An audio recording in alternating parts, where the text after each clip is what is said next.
How's it going, everyone? Milwaukee coming back at you once again, and today we're going to be discussing Batman and Robin, Batman Reborn by Grant Morrison, with art by Frank Quietly and Philip Tan. Let's get into it. This trade comprises the issues of Batman and Robin 1 through 6. Part 1 of the story is called Batman Reborn, The Domino Effect. Story starts off with Batman and Robin capturing a villain named the Toad. Toad, on the run from the police, once he's captured by Batman and Robin, they realize that he's carrying a suitcase full of dominoes. What could be up with that? Soon, we find out that he works for a character named Professor Pig. Where have I heard that name before? Oh, yeah, it was in Batman issue 666. The flash forward to when Damian donned the cowl. And he went up against Professor Pig and the Antichrist. Remember that? I remember. Pepperidge Farm remembers too. It's here where we get a scene of a man on fire running into the GCPD and attacking police officers. But we won't follow up on this until the next issue. We cut to a guy planning to skip town because of the job with Toad that went wrong, only for Professor Pig to show up at his house and give him a brand new face, making him a Dollotron. The next issue is titled The Circus of Strange. Batman and Robin, they show up at the GCPD right before the attack with the man on fire goes down.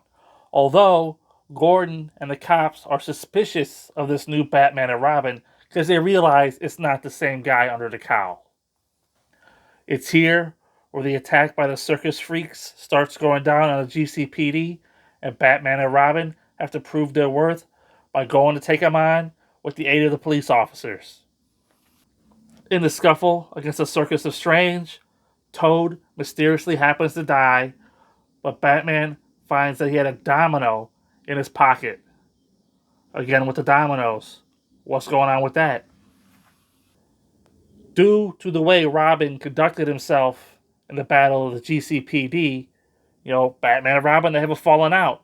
At this point, Damian, he does not respect Dick under the cowl, so he decides he's going to take matters into his own hands and he's going to go his own way.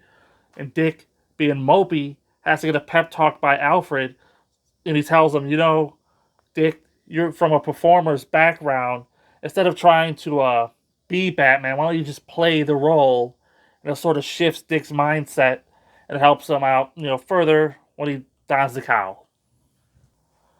Robin, having just gone up against the Circus of Strange, took a weapon that was utilized by the big fat lady, and he was able to trace his origins back to like Amusement Mile Abandoned Circus.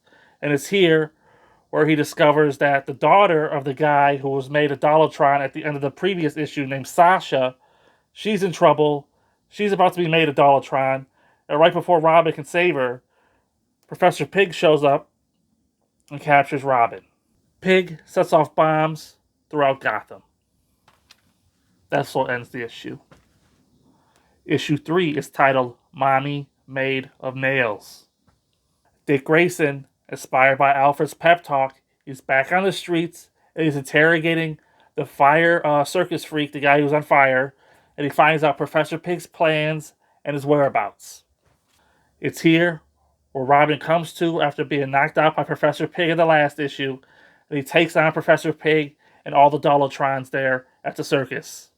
We cut to Batman, who's on the streets, who takes out a Dollotron suicide bomber, only to discover that the suicide vest that she was wearing was hollow, and her payload, if you will, was not a bomb, but it was germs.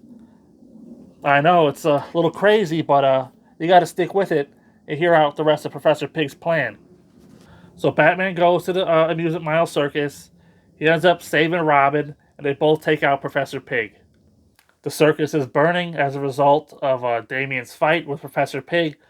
So Batman, he goes back in there and he finds the antidote to Professor Pig's identity-destroying virus that he uses to take over young women and turn them into Dollotrons, which he was trying to spread throughout Gotham so he could hold Gotham City for ransom. Pretty crazy, right? Now here we have an interesting scene. It shows Batman and Robin. They're back in each other's good graces. They're teaming up once again, and they're going after a villain known as Lee Bossu.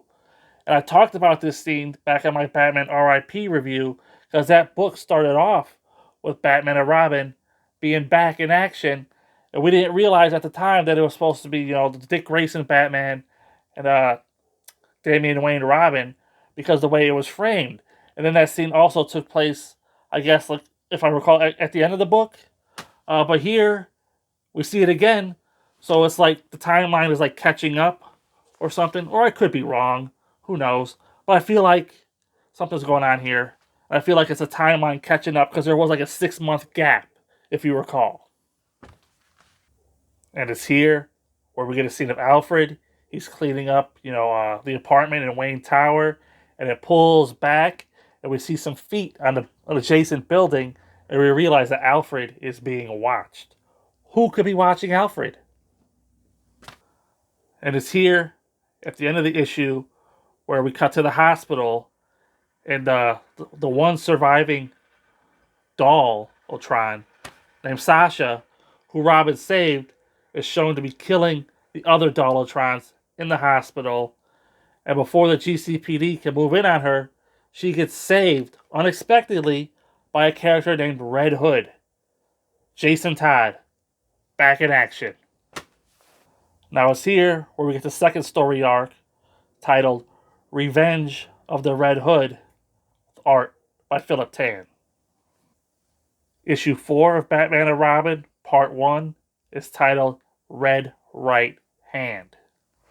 Starts off with Red Hood and his new partner in crime, known as Scarlet. They take out a villain known as the Lightning Bug. And of course, this being the age of social media, Red Hood and Scarlet, they post them taking out Lightning Bug on social media and declare themselves the new Batman and Robin because they're finally taking criminals to task and making the punishment as bad as the crime, right? If you kill people, they're going to kill you, that type of stuff. And of course, Gothamites approve. Surprisingly, right?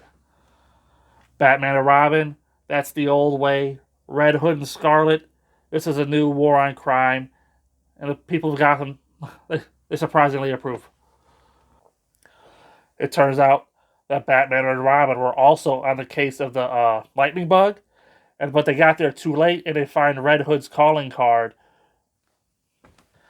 And if we recall from way back in Batman RIP, Gordon learned that the mayor of Gotham was going to release some article in a newspaper that was going to slander the Wayne's name.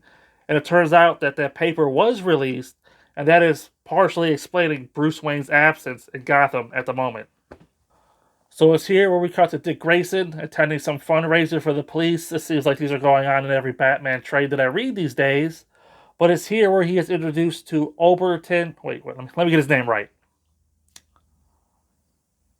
Oberon Sexton, also known as the Gravedigger, who is like this British crime novelist or whatever.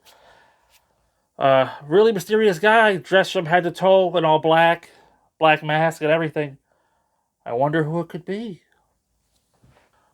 We see that Red Hood is giving Scarlet a pep talk. She's all in her feelings because of her new Dollatron face, and she doesn't really like killing people, but, she's out for revenge, and, Red Hood is, trying to pump her up, saying, hey, we're the new Batman and Robin.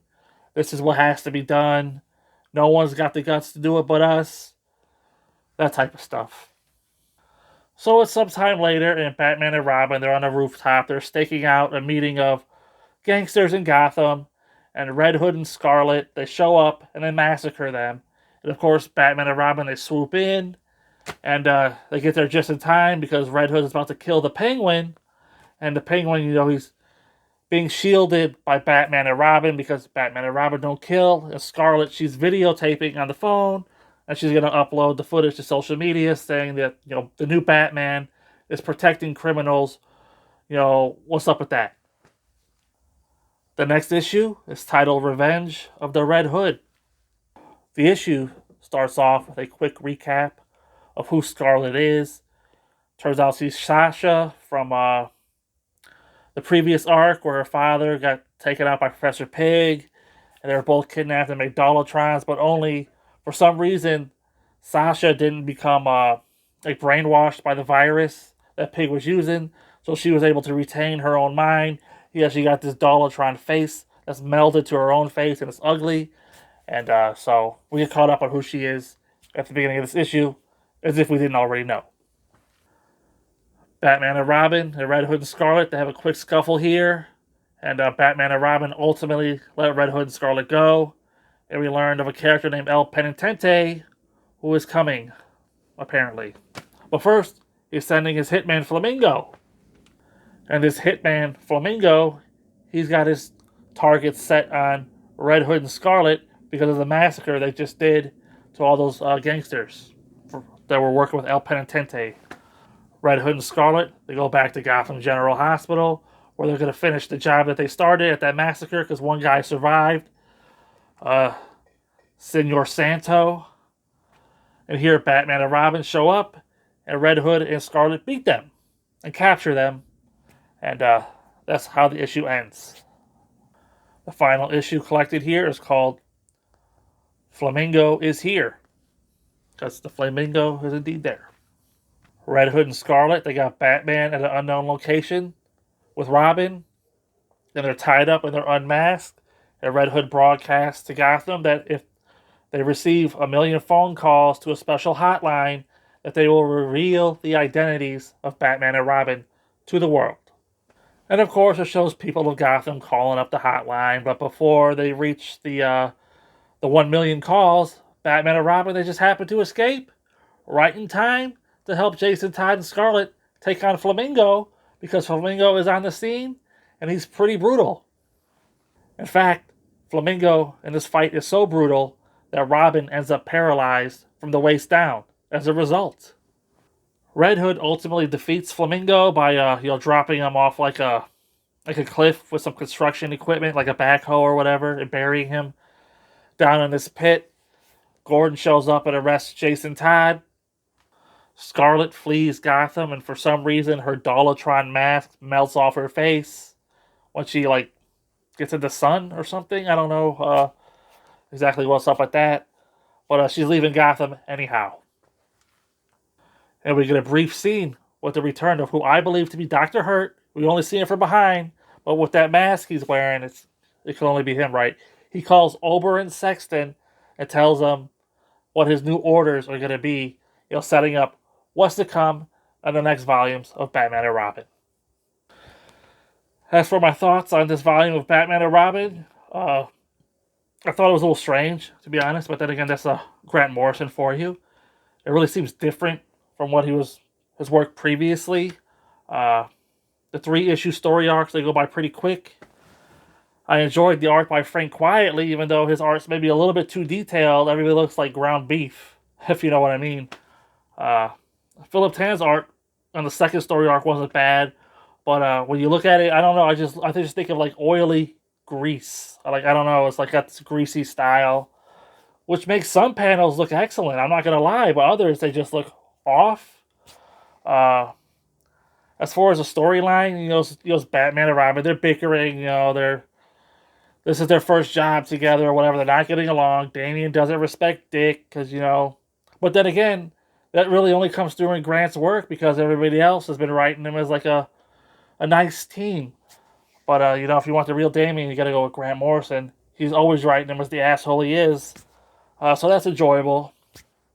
Flamingo was fun, I guess. There was a pretty great panel in here that I'll include. That one popped me a little bit. It was funny. You don't see that type of stuff anymore in comics or just in society in general. But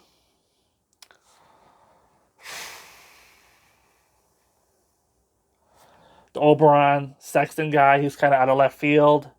I'm pretty sure I remember who he is, but I'm not quite sure because as I've been going back and rereading Grant's run, I remember some stuff, but a lot of it has fallen through the cracks of time.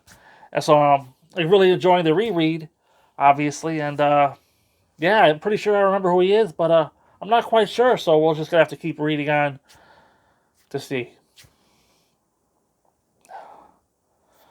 Professor Pig here in the modern day as I talked about in the recap, we first heard about him in Batman 666, and he was just sort of like a throwaway villain. But here he is in the modern day, and he becomes like a fan favorite. He shows up in like an animated series and the Batman Arkham video games. So I guess good on you, Professor Pig. At this point, I don't remember if Scarlet comes back at all or not. A lot of this story was focused on her, from her capture to becoming a Dollotron to teaming up with Red Hood, and she ultimately like escapes Gotham. The mask just happens to fall off her. I don't know if the mask had like a lifetime limit or whatever, so it was always gonna fall off, or if it was her going into the sun that did it. A little confusing there for me, but yeah, I don't know if she comes back at this point. But a lot of focus was put on her. You know, Damian feeling guilty because he promised to save her, and he ultimately thought that she had died, but she had lived. But then she became a villain, so she was like his arch rival throughout the thing. Uh, so I guess the character was okay, right? Red Hood, Jason Todd here, I want to say, is probably my favorite uh, appearance of him, just because of the way Grant wrote him. He was like a more sympathetic character. There was a moment in the book where he takes off his helmet and he's talking about how he's getting all these zits and his hair is thinning because Bruce made him dye his hair so he would have black hair to look like Dick, but I guess he's originally a redhead or something. Uh, there's another great moment in the book where Jason is yelling at Dick saying that, you know, he's dead because of you.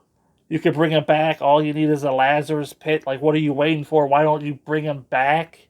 Which was a really, I felt like a poignant moment in the book because it is comic books. The Return of Bruce Wayne, which will be coming up later, I only read one time, you know, as it was coming out, and I didn't really like it. So I'm looking forward to seeing it again in this reread. But, you know, Jason Todd, he has a point here. Yeah, he may come back a little bit messed up, but he would be back.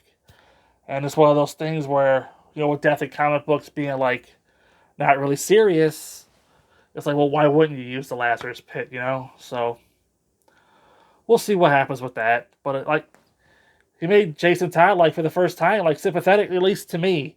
I felt for the guy. I should say. Whereas Judd Winnick just made him like this homicidal, murdering maniac with no redeeming qualities. Here in 3 issues, Grant Morrison like totally changed a little bit of my perspective. I still don't really like the character, but you know, he at least made me feel something for the character, and that's kind of the mark of a good writer, right? So overall, I'm going to give Batman and Robin Volume 1, I'm going to give it the 5 out of 5 treatment. It is a lot of setup. It's the beginning of a new series, and it's kind of exciting. The quick 3-issue story arcs, they're really like snap bang, you know, if that makes sense. I'm enjoying the quick 3-issue story arcs. Yeah, 5 out of 5. Would recommend.